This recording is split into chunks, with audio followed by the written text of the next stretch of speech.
Today we're going to be building a PVE19 21 load sense compensator. We'll be assembling this piece by piece. We're just gonna go ahead and do the little things, you know, get our adjustment screw set up, get that threaded on there. This is our backup O-ring right here. And you want to put that round side up, because the main O-ring is going to fit right in that groove. It's just going to give it a better seal. Put that off to the side. All right, and then we will go ahead and put this set screw right in the bottom. Right in the bottom here. You want to get it, should just be flush. It's not flush. Usually feel around with your hands or eyeball it right in there. And then there's going to be another set screw that we're going to put in right through here.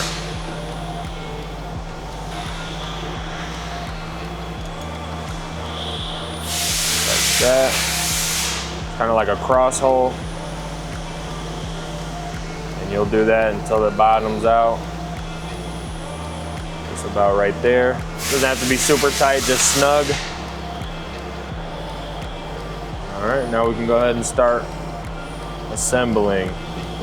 We're going to start with the main pressure side. This is the big side.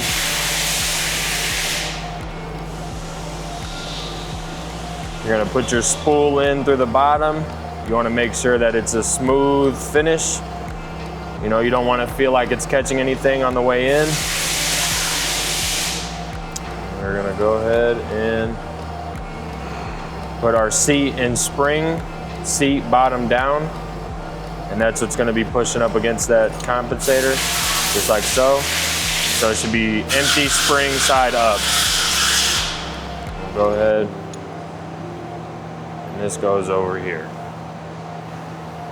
just like that. For the small side, same thing. This spool right through the bottom. Should slide right in, no problem.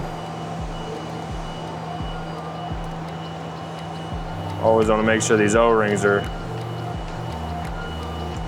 flush. You don't want to have a pinched O-ring. That'll cause it to leak.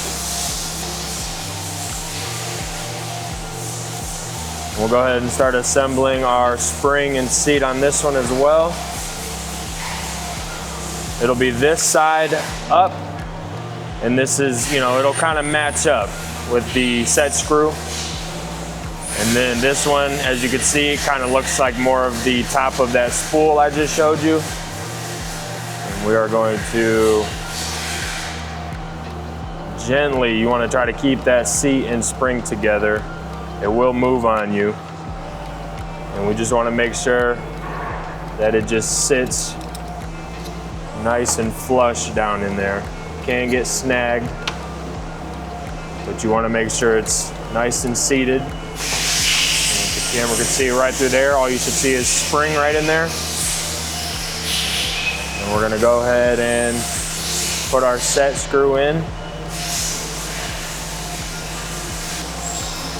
And when I'm building these, I usually just adjust this screw all the way in, because when a PVE19 21 compensator gets tested, you have to set the main pressure side first before you can, you know, set the remote pressure. So, and if this side is backed out, it'll interfere with this, so you won't even be able to set the main pressure first.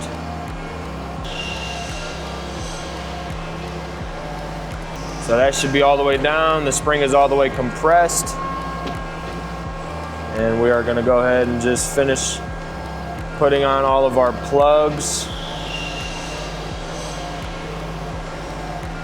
And which side you put this on just depends on the orientation of the pump, whether it's a left or a right hand, you know, whether it's going to be facing up or, you know, whether it's going to be covered you know, that's how you would know which side to plug. And then the set screw also gets a cover as well. So we're gonna go ahead and tighten all these down.